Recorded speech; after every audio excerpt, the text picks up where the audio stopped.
Welcome to the Sports for All podcast. I'm your host, Eden Byrne, and today we have another special guest. So, would you like to introduce yourself to everybody? Hi all, I'm Seb. I am half Spanish, half English, and I live in London. Amazing. Thank you so much, Seb. It's great to have you. So, my first question is, can you tell us a bit about your sports journey and like how you got involved in sport? Yeah, sure. When I was in uni, I first joined, like obviously there were a lot of societies going around, and I joined the debate society in my first year. And I really enjoyed that. It was really fun. It was really good as well for me, I think, because I did have a bit of fear of public speaking. And I think I still did even after I was part of the society, but it was less fear. Then for my second year, I was part of the Model United Nations Society, MUN. Really enjoyed that. That was more fun, actually, I'll be honest. Less stressful than the debate society, more chill, more fun, time to prepare as well. And I really liked that. And then for my third year, I thought, okay, I need to do something physical. Like I haven't really done, I was never really sporty.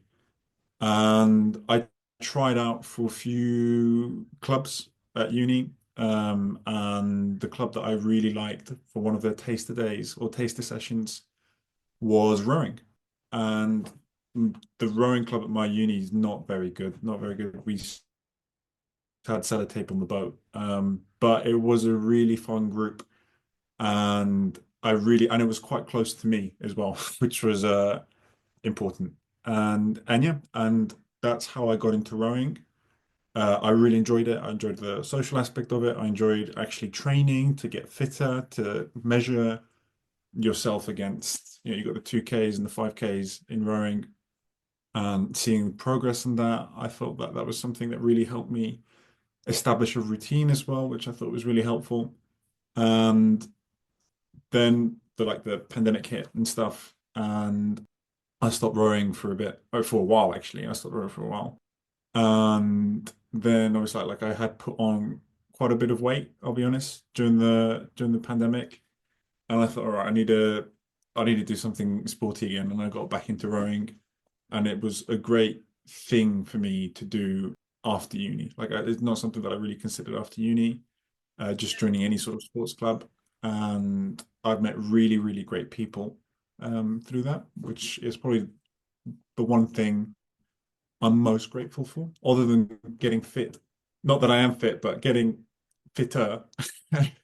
Um, the fact that I've met so many great people, it's probably the one thing that I'm most grateful for.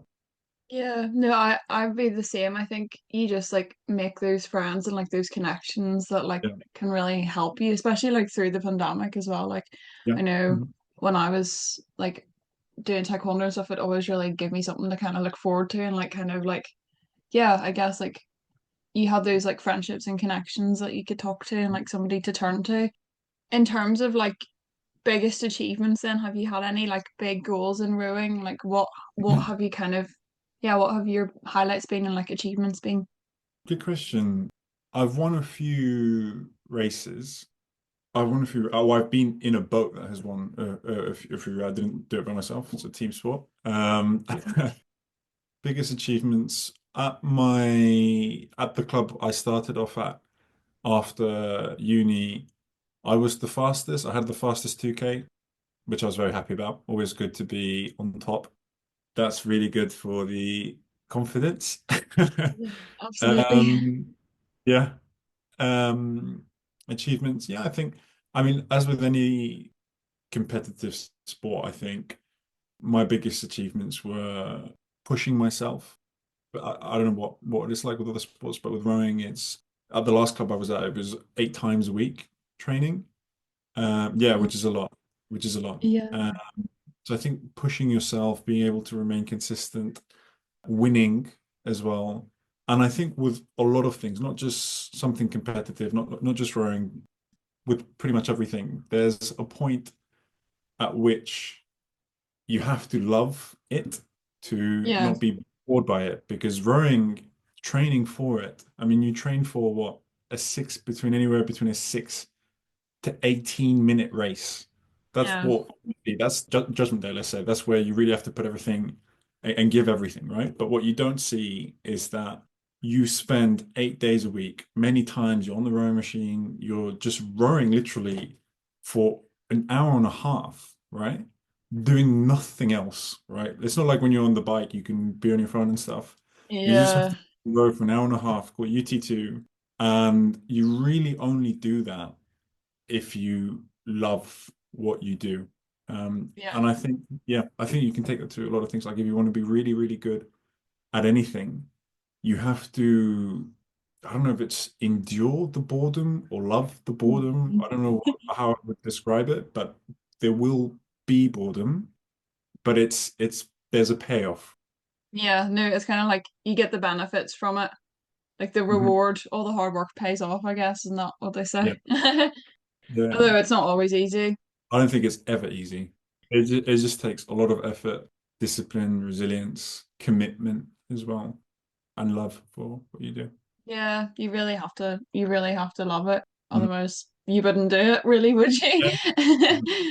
Kind of leading on then, kind of the skills and stuff. What other skills have you maybe learned that have like helped you like now as an adult and like obviously like Mhm. now you're grown up and left uni and Yeah. yeah, Yeah. adulting.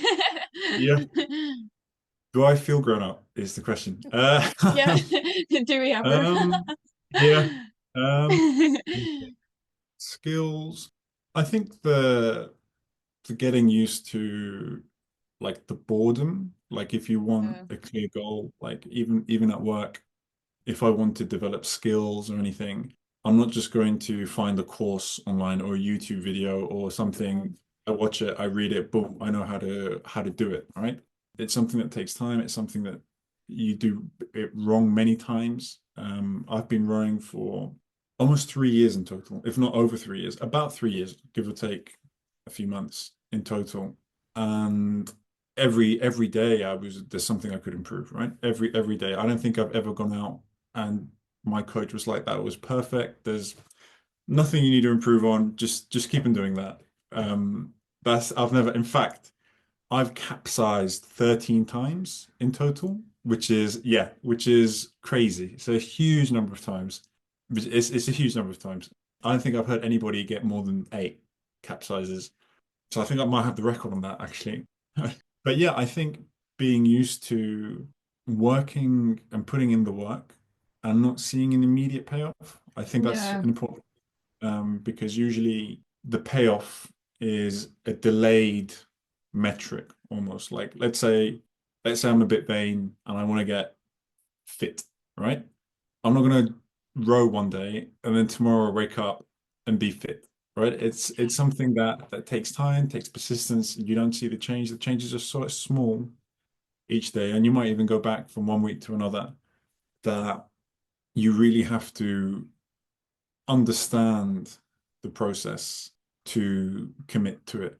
And I think another important skill, especially as more and more things are moving online, I think skills that are often overlooked are soft skills. So we all Yeah. like talking about measurable skills like coding or doing accountancy exams or whatever, like the Yeah. hard skills. But I think soft skills, I think that's something that helped me. I used to be so when I was in uni and even before uni, I used to be quite shy. I would say I was quite a shy person. And I think through joining team sports, that's something that's sort of gone away. It's something that I've worked on, and it's something that I haven't considered myself shy for a very long time. I think I'm now quite an extroverted person. So I think that's important. It's also, I guess, just like when you're surrounded with people, you just develop yourself Yeah. really. You just are there. I don't know. It's and especially with people that like you're not always going to vibe with everybody, and that's fine. I think also understanding that you're not just going to get there, everyone's going to love you. Oh my God, just get involved, do this, do this, do the other. You have to, I don't know, spend time, get to know people, people get to know you, and then yeah. Yeah. You kind of find your tribe, don't you, in the end? Like Yeah, it takes Exactly. Yeah. I'm the same. I think like when I started taekwondo and I was quite like quiet and like didn't really have Mm. a lot of confidence, and it definitely brought out me. And I think as I like kind of grew up as well, I kind of like it kind of helped me navigate different aspects of my life that were maybe a bit difficult. Which kind of leads on to my next question. Has there been like any barriers for you? Obviously, COVID was probably one of your biggest ones. But what other challenges, like maybe have you seen like within sport or like even in your club or like more generally, what challenges have you seen or maybe faced yourself? Well, with challenges to taking part in sport, you mean? Or Yeah. so I think with rowing, I've been quite lucky. I'm quite tall, which is great. Great for rowing. Great for a lot of things. But yes, I think when it comes to rowing, I've been quite lucky. In fact, so I've actually taken a bit of a step back for a bit from rowing because it huge time commitment and I didn't really have any time for anything else. And I've actually been looking at cycling now, and apparently being big is not good for like if you want to race, it's not good. You need to be there's like if you look at the average height of Tour de France cyclists, it's less than 6 foot. And I'd like to race. Yeah, and I'm quite competitive. So I guess knowing that probably won't be as competitive is not, or I'll have a harder road to being competitive. Yeah. Is is there? But I think I'm trying to think about barriers, but I think with rowing, with cycling, with sports club, I'm also looking at paddle as well, which has grown as well in popularity. I think it started off in Spain. I think it's quite accessible. Like when I've looked at rowing, like I had a 3 year break from rowing, and I joined like it was like I hadn't basically. I just said, "Can I join?" And they said, "Yeah." Like with cycling as well, it literally was as simple as saying, "I'd like to join," and it was like, "Yeah, we accept everybody." Yeah, I think I haven't really had any strong barriers to taking part in sport. And from personal experience and from seeing how these clubs are run, I think they do make every effort to remove any barriers to taking part. Yeah. Yeah, no, that's definitely like really positive. I've noticed that as well, even here. Like there's more kind of opportunities for people who like maybe have disabilities or that kind of thing to get involved, and it's really great to see. So my next question is, what advice would you give to a young person wanting to get involved, but who like might not have the confidence to get involved? That's a good question. Might not have the confidence to get involved. I'm not sure if I was in that position. I'm not a professional in any sense of the word. I'm just some guy with an opinion. Um, I would say just try. Yeah. Just like it's not you're not committing to anything. Like when I was trying out sports clubs, I was quite like I said, I was quite shy. I was a shy person. I was a quiet person. Like I just go, hello, like hi, yep, yep, here's for the like I wouldn't strike up a conversation. I was just some guy rocking up. Hi, I heard there's a taster session today. I was like, yeah, you're here for the taster session. They've got a list. They've got so many other people there as well. Nobody's really thinking about you. And Yeah. I say that in a good way, right?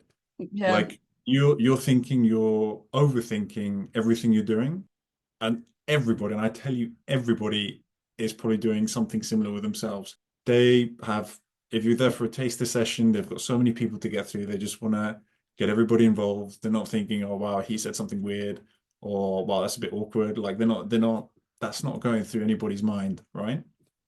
So hopefully that's a bit encouraging. And I think the reason I would say is to try something is because you'll meet people, like if you enjoy it, you'll meet other people that enjoy it as well. So you have in common. And and genuinely, I think the thing that I'm most grateful for, not just from sport, but just from trying new things, has just been meeting people who I have had a genuine connection with, like Yeah. people who I just like hanging out with, really, like friends, right? Yeah. And yeah, like you'll never know what could happen, basically. Yeah, no, definitely. It's about kind of taking that first step. And like obviously it's not always easy, but like I know you just kind of yeah, once you've taken it, it is like, okay, I'm in now. Like I've got into this atmosphere and like I either really love it or maybe it's not for me, but at least I've tried something new. So yeah, no, definitely And it's good to so kind of take that first step, I guess. yeah, and just to add to that, you mentioned people might not have the confidence. Might be some sort of, I don't know, like social anxiety or fear. And the best way, I think, to sort of get around that or get over it is to just face it. Like you can start something small, somewhere small. Like it doesn't have to be a big club. It doesn't have to be a super popular sport. It could just be anything. You could literally try out anything.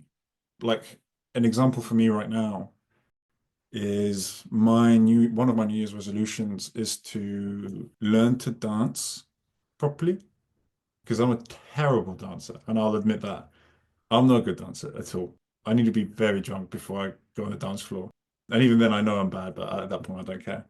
Yeah. Um, and like even now, just thinking about it, I wouldn't say I'm afraid, but just thinking about looking at classes and stuff, I'm like, oh my God, okay, I'm going to go through a few classes of dancing terribly, but it's something that I want to work on. Like it's something that Yeah. I want to, go out one day and just say, yeah, I can dance. Um, yeah, but there's like a journey, let's say, to get there. Yeah, absolutely. Like when you're kind of starting off, you're like, oh no, like well, like you were saying before about like people like looking at you or like you kind of have that like self like doubt and like inner critic, I feel like sometimes. Yeah. Mhm. But then once you kind of get over that, it's a lot easier, definitely. I can't wait to Yeah. hear all about your dancing there. You'll have to keep me Yeah. up to date with Yeah. that. We'll see. We'll see if I feel confident enough to share it. Yeah, I never know. You might be doing like dance, like teaching people. Yeah. Well, I Um, will rule that out. Yeah. yeah. So kind of like my last question then, what are you excited about like for the rest of the year and like what you've got planned? Like obviously dancing, which is exciting, but what other Yeah. things are you looking forward to? Good question. What am I looking forward to? A lot of the same from last year. I guess the usual, seeing friends that I haven't seen in a while. For specifically, I think going back to the New Year's resolutions, things that I want to work on, dancing. I do I do want to be good at dancing. I do want to feel confident in that because although I do think that I'm not shy anymore, I am still inhibited when it comes to Yeah. dancing. Like I don't just in fact I've never just gone up to a dance floor and danced. So that's definitely something I'm hopefully going to change. And I'm sure with the classes as well, I will meet many people who are in my situation.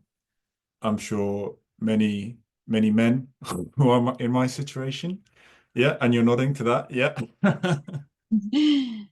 I'm sure many men who also wanting to dance properly this year. And yeah, like I mentioned, might get along, might not get along, might make some friends out of that, might not. But definitely dancing is a focus. And as well with cycling, hopefully, fingers crossed, going to compete. Fingers crossed in some races and hopefully win them, or at least not come really far back last in the race. That'd be bad. But yeah, looking forward to pushing myself there. What else? What else? What else? Going to Spain, seeing my family. Looking forward to that. What else? What else? What else? And I guess, yeah, I'll share this one up.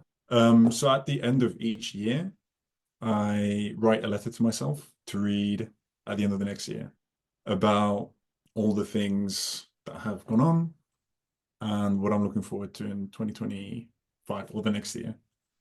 So yeah, looking forward to reading that letter and seeing if if I was a good dancer or not, and if I won any races. So yeah. Yeah. That's such a cool idea. I think I might have to Yeah, steal that yeah. one. I recommend it. I recommend it. Yeah. Yeah, it's good like way to kind of like reflect as well, and you're like, oh my goodness, Yeah. like this is what I actually did this Mhm. year. And good luck for all the races and also the Yeah. dancing. I can't wait to hear all about Yeah. it.